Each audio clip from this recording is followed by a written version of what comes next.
복된 소식 아름다운 소리 AM 1590kHz 시카고 기독교 방송입니다.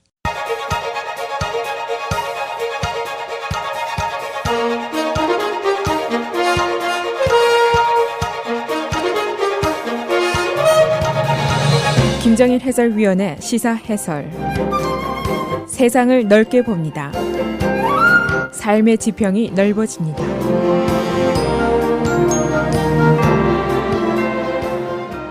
시사 해설입니다. 민주당의 고민거리가 몇 개 있습니다. 우선 20여 명이나 되는 대선 후보들 중에서 어떻게 한 명만 상처를 내지 않고 대선 후보를 잘 뽑을 수 있을 것인가 하는 문제가 있고, 그 다음에 당내의 그 liberal과 moderate, 진보 온건 세력의 의견 차이를 어떻게 메꿀 수 있을 것인가, 그리고 이제 가장 중요한 것은 트럼프를 어떻게 화이트하우스에서 추방할 것인가. 민주당이 청문회도 열고 법원에도 가고 소환장도 발부하고 별일을 다 했지만은 트럼프는 아직 건재합니다. 그래서 이제 남은 방법은 2020년도 선거를 통해서 이기는 수밖에 없습니다. 어제 두 번째 민주당 대선 후보 토론회, 헬스케어 문제, racial issue, immigration, climate change, student loan, 여러 가지 광범위한 이슈에 대한 토론이 벌어졌습니다. 오늘 언론들이 지적하는 가장 중요한 현상은 민주당 내부의 liberals와 moderates 사이에 이견이 굉장히 깊다는 것, 이것이 지적이 되고 있습니다. 민주당의 대선 후보 토론회가 12번으로 계획이 되어 있는데 이 안에 이 이견들이 봉합이 될 것인지 또는 이 이견이 더 첨예하게 대립이 될 것인지, 이것이 이제 문제입니다. 이것이 트럼프의 공격의 대상이 될 것이 분명하기 때문입니다. 어제에 이어서 오늘도 나머지 10명의 후보가 토론회를 벌이게 되는데, 오늘 토론회 이후에 여론의 지지도 그리고 선거기금 모금 현황을 보고 다음 9월달 토론회에 토론회 출연자가 결정이 됩니다. 그래서 오늘은 어제 민주당 대선 토론회 첫날 그 내용은 어떤 것인지 정리를 해보겠습니다. 현재 민주당 대선 후보들의 여론조사 지지도가 꾸준히 나오는 것이 있는데 1위를 조 바이든이 차지하고 있습니다. 보통 33에서 34%의 지지도를 보이고 있습니다. 그 뒤를 버니 샌더스 상원의원이 지지도 18에서 20% 정도로 뒤쫓고 있습니다. 그 다음이 엘리자베스 워런 상원의원 12에서 15%, 그 다음이 카멜라 해리스 상원의원 12% 내외입니다. 어제 토론회에서는 나란히 등장한 개혁주의 주자들 샌더스 상원의원 그리고 워런 상원의원이 대결할 것이다, 그런 예상이 있었습니다만, 그러나 여러 이슈에서 온건 측의 후보들의 공세가 계속되자 두 사람이 오히려 연합을 하는 모습을 보였습니다.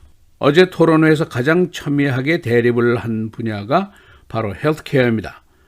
진보 성향의 두 사람의 주장은 Medicare for all, 전 국민의 메디케어를 커버하자.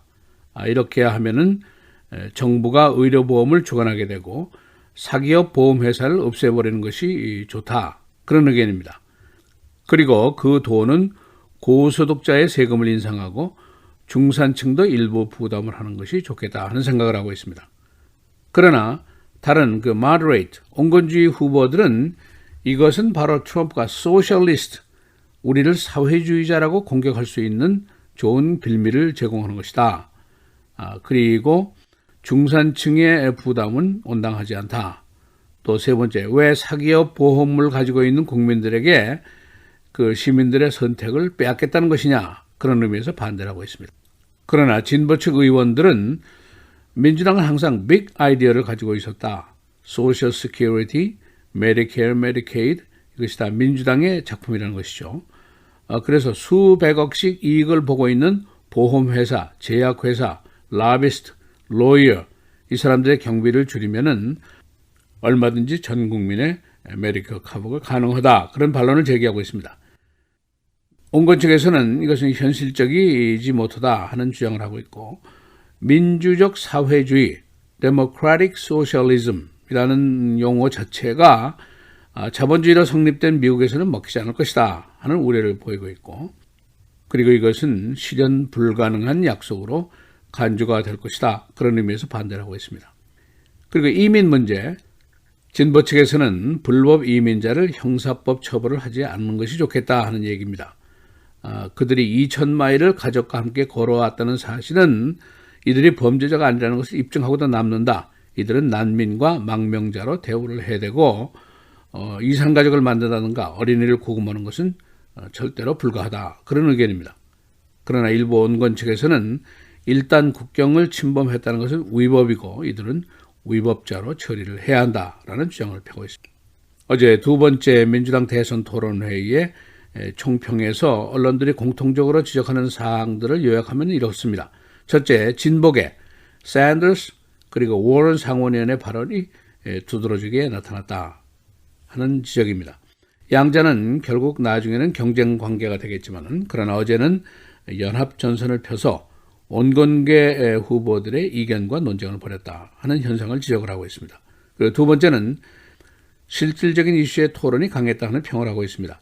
이민 문제, 기후변화, 총기 규제, 국제 문제 등 광범위한 이슈들이 토의가 됐습니다. 온건 측과 개혁주의 측에서 이견은 많이 있었습니다만 그러나 실질적인 전략과 내용이 토론이 됐습니다. 그리고 세 번째, 선두주자 3명의 뒤를 따라오고 있는 나머지 후보들 이제 두각을 좀 나타내야 하는데 그러나 어제 그런 현상은 없었다 하는 평가가 나와 있습니다. 텍사스의 전 하원의원은 오라크, 그리고 미네소타 상원의원인 클로버처, 인디애나주의 브리지지 등이 두각을 나타내기 위해서 여러 가지 시도를 했습니다만 큰 효과를 봤다는 증거는 아직은 없습니다. 어제의 토론회에 대한 트럼프 대통령의 반응입니다. 어젯밤에 트윗을 올렸는데 한마디로 boring, 지루했다라는 평가를 하고 있습니다. 어제 토론회에서 트럼프의 4인방 하원의원 공격, 그리고 메릴랜드주의 하원의원 커밍스 의원에 대한 공격, 그러니까 go back to your country 등 인정적인 공격을 한 것에 대해서 모든 후보들이 강력한 공격을 폈습니다. 트럼프 대통령은 커밍스 하원의원의 의회 청문회 주도 등에 반발을 하면서 그의 지역구인 발티모어 디스트릭은 여기는 주로 흑인들 거주 지역인데 더러운 쥐와 벌레들이 들끓는 인간이라면 살기를 원하지 않는 그런 곳을 대표하고 있다. 이렇게 막말을 했었습니다. 어제 토론회의 클로징 스테이트먼트에서 샌더스 상원의원은 트럼프는 인종차별주의자고 성차별주의자고 동성애 혐오주의자다라고 공격을 했습니다. 트럼프 대통령의 일반적인 지지도는 40% 내의 낮은 성적이지만은 그러나 그의 지지 세력 지역에서의 지지도는 80-90%를 상회하고 있습니다. 지난 선거에서 승리했던 미드웨스트 지역의 스윙 스테이트들, 미시간, 위스콘신, 펜실베니아, 오하이오 등지의 지지도도 꽤 높습니다. 그래서 지금 선거인단 수로 계산을 하면은 트럼프가 승리할 확률이 꽤 있다라는 선거 전문가들의 분석이 나왔었습니다. 이에 반해서 민주계 시민들의 세력에서는 트럼프에 대한 극도의 혐오감을 보이고 있습니다. 여론조사를 해보니까 대부분의 시민들은 어느 후보든지 상관치 않겠다. 트럼프를 꺾을 수 있기만 하다면은 그 후보에게 내 표를 주겠다. 그런 의견을 내보이고 있습니다. 나의 정견과 이견이 있어도 좋다. 트럼프만 꺾어라. 이런 심사를 보이고 있습니다. 오늘도 10명의 후보들이 이틀째 토론회를 벌이게 되는데 지금 현재 선두주자로 나서고 있는 조 바이든 전 부통령이 오늘 토론회의에 참석자입니다. 시사해설 김재일입니다.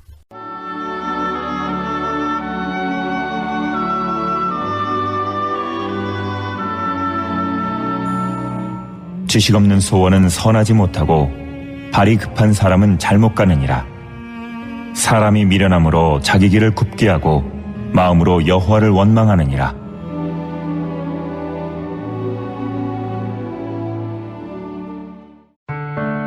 미디어를 통한 세계 선교를 꿈꾸는 KCBS. 이제는 라디오가 없어도 KCBS 시카고 기독교 방송을 실시간으로 청취할 수 있습니다. KCBS 시카고 기독교 방송에서는 쉽고 간편한 라디오 청취 서비스를 제공합니다. 스마트폰 애플리케이션 서비스 안내 앱스토어에서 KCBS를 검색해 시카고 다운타운 그림의 KCBS 아이콘을 무료로 다운받아 설치하시면 스마트폰으로 실시간 KCBS 생방송 청취가 가능합니다. 정규 방송 시간 후에는 CBS 기독교 방송이 실시간 방송됩니다. 또한 시카고 기독교 방송 웹사이트 kcbs1590.org에서 생방송 듣기 메뉴를 통해 KCBS 라디오를 실시간으로 청취할 수 있습니다. 김정일 해설위원의 시사해설 방송도 스마트폰 KCBS 앱을 통해 매일 청취가 가능합니다. KCBS 앱의 왼쪽 상단에 위치한 메뉴에서 J-Kim 뉴스를 클릭하시면 다시 듣기 서비스가 가능합니다. 또한 페이스북이나 유튜브에서도 김정일 해설위원의 시사해설 진행 방송 청취가 가능합니다. KCBS 실시간 청취 서비스에 관한 자세한 사항은 시카고 기독교 방송 전화 847-583-영원구원 583-영원구원번으로 문의하시기 바랍니다.